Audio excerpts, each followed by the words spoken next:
Hi guys, the Metal Maniac back again, and in this video I'm going to be ranking the Nightmare on Elm Street franchise from worst to best. Also, even though I do have the Blu-ray pack of these movies, the Blu-ray pack does not include Freddy vs. Jason, so I have the DVD one right here with me right now that does include Freddy vs. Jason. Anyway, there are 9 movies, and so let's begin. At number 9, the worst Nightmare on Elm Street movie. Hold on. There we go. The worst Nightmare on Elm Street movie is Freddy's Dead: The Final Nightmare.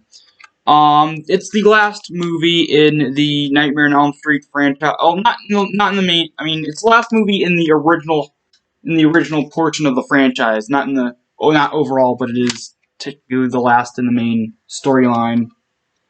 And it was released in 1991.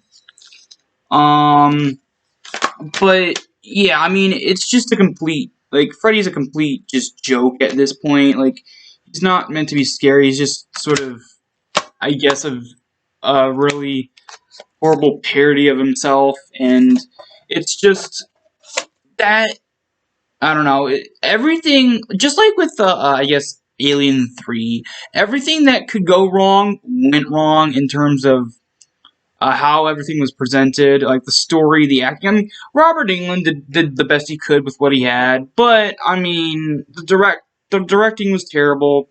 Just the story overall is just dumb. Also, it's another one of those sequels where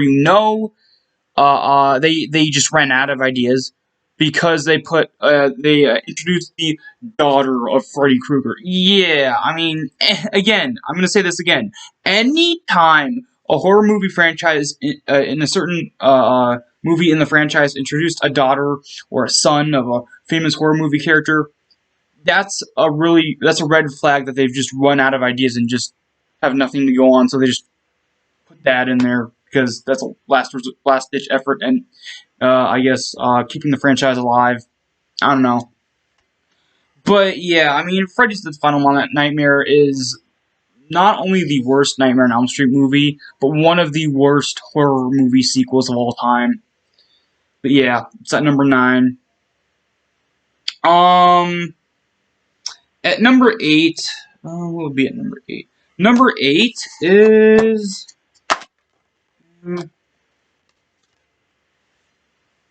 There we go. Number 8 is Nightmare on Elm Street Part 5, The Dream Child. It's almost as bad as Freddy's Dead. Not quite, but almost. Yeah, it's another one like with Freddy's Dead I'd never go back to watching. It's just, the story is almost as bizarre as Freddy's Dead. Freddy, again, just like, almost looks his worst in terms of the makeup. Like, the makeup looks god-awful on Freddy's Dead. This one is almost to that point where it's just like, they didn't put any effort into it whatsoever. Freddy, again, is like just a parody of himself, and it's a cash grab, that's what it is. Part 5 is a cash grab, just as much as, Freddy's Dead being not only a cash grab, but a last-ditch pathetic effort at trying to keep a franchise relevant and alive. Anyway, but yeah, number 8 is Part 5. Again, another horrible film. Alright, number 7. Hold on, I don't have a list, I'm just doing this off the top of my head, so hold on a minute. I guess number 7 would be,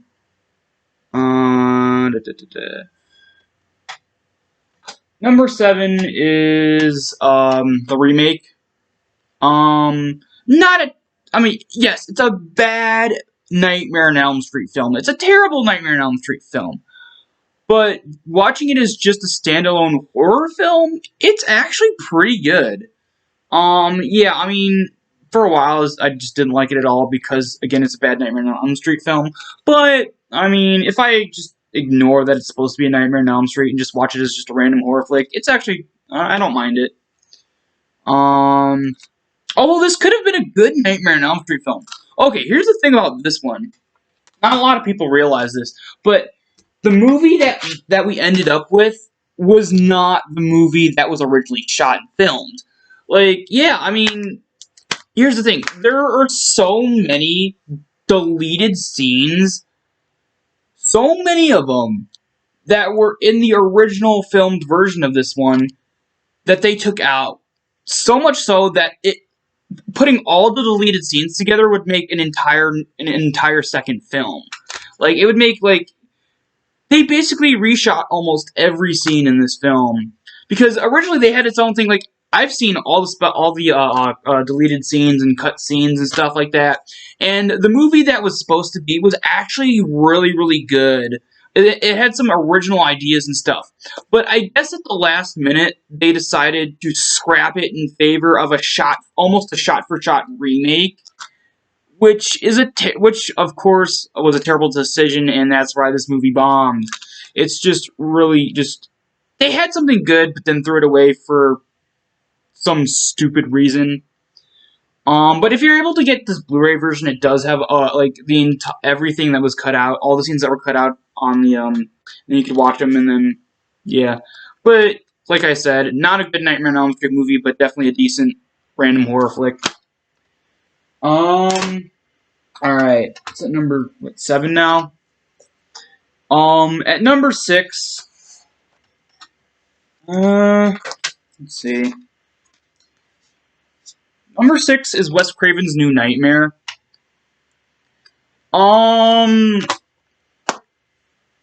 Again, not a good Nightmare on Elm Street. I mean, it's not trying to be a Nightmare on Elm Street film. It's trying to be like a sort of a meta thing, like, but honestly, it isn't. It's not a good Nightmare on Elm Street film because it doesn't fit, and it's not trying to be a Nightmare on Elm Street film, but it's in a Nightmare on Elm Street franchise, and it just gets confusing when you try to explain about where it fits in the franchise, because it's a Nightmare on Elm Street movie, technically speaking, but it doesn't really fit in the franchise because it's also not a Nightmare on Elm Street movie. So yeah, try to explain this movie to someone who's never seen anything in the franchise, and you can't explain it because it's so bizarre. I mean, Wes Craven's New Nightmares is its own thing. It's not really a good Nightmare on Elm Street movie, so that's why it's so low. Even though it's on its own, it's good, but compared to actual films in the franchise, it's not that good. So yeah, that's at number 6. At number 5, where is it? Oh, there it is. At number 5 is Freddy vs. Jason. Okay, when it's actually Freddy fighting Jason, it's a good film. But there's a little bit too much focus on the main characters, which are pretty boring. But, I mean, I could look over that, because when it's Freddy vs. Jason actually fighting, I mean, you can't go wrong with that. This was actually the last time Robert Englund played Freddy Krueger before he retired from the role. I don't think he retired from acting entirely at this point, but he definitely retired from playing Freddy Krueger after this. But yeah, it's a half great movie, half okay movie. But yeah, that's at number 5. At number 4 is Nightmare on Elm Street 4. In my opinion, the last great Nightmare on Elm Street film, and the last time Freddy Krueger was any resemblance of scary. Yeah, I mean, just like with Part 3, they balanced the scary side of him and then the goofy side of him actually pretty well. This is definitely probably one of the. It almost seems like the effects budget was actually at its peak with this film.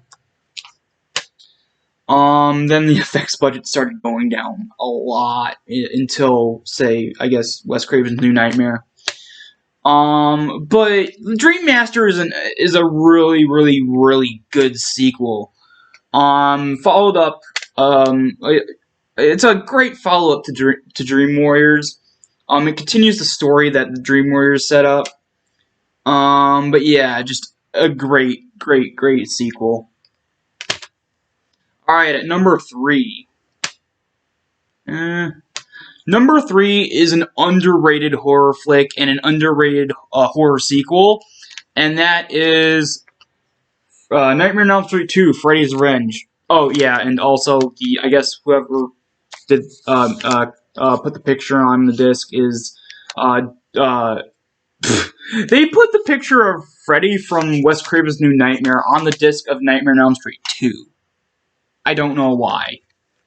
Same thing with part 1. They put the picture of Freddy Krueger from what is it, Dream Warriors on part 1 disc. I don't know why. Anyway, getting sidetracked. I'm sorry about that. Part 2, Nightmare on Elm Street 2, Freddy's Revenge is an underrated horror film and an underrated horror sequel. Yeah, it's goofy. Yeah, it doesn't take itself too seriously. For the most part, in terms of everything other than Freddy. But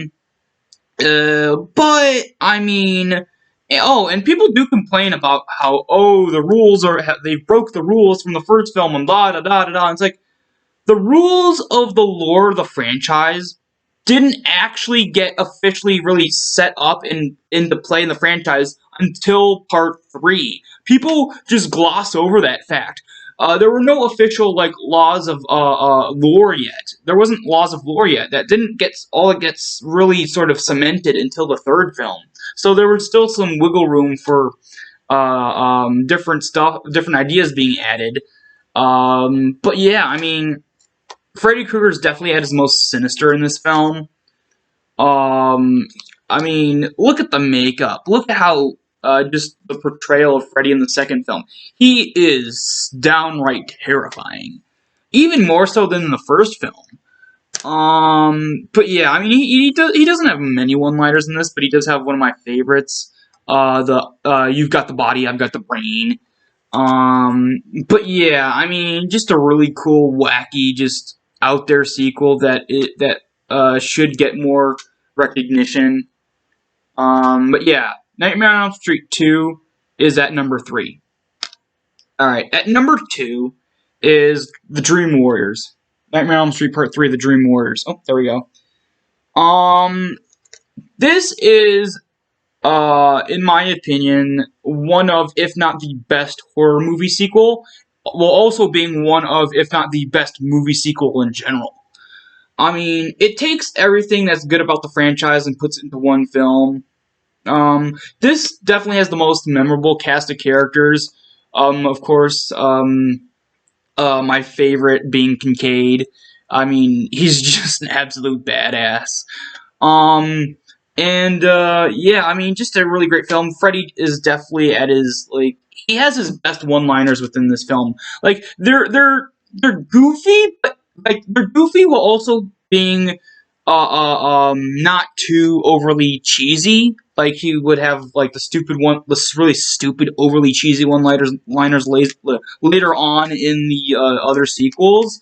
Whereas here, their one-liners, they're goofy, but not too ridiculous. But yeah, Part 3, Dream Warriors, an amazing film. Also has an amazing music video, an amazing song by the band Dokken. Extremely underrated metal band from the 80s, too.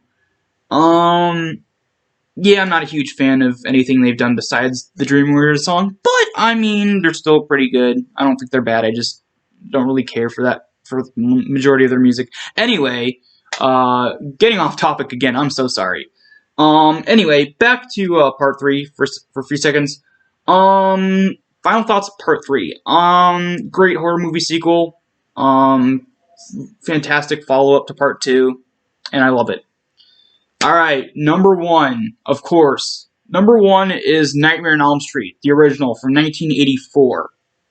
I mean, it's one of the best horror films of all time, and it's just so iconic, so memorable, so many, memorable scenes and memorable quotes have come out of that film. It's still parodied to this day, and it's just perfect. It's a perfect film, and it just can't be topped. Freddy, even though he's not at his most sinister in this, in the first film, he's definitely at his most memorable. And the makeup is definitely the best it's ever been. Like, the Freddy makeup is the best, the most detailed, the most just, I don't want to say realistic, but it's definitely the most not fake looking. Um, but yeah, just Nightmare on Elm Street Part 1 cannot be topped. Yeah, there are, Part 3 comes close, but Nightmare on Elm Street Part 1 is just perfect. But yeah, so that's about it for this video. Hope you guys enjoyed, and I'll see you all next time.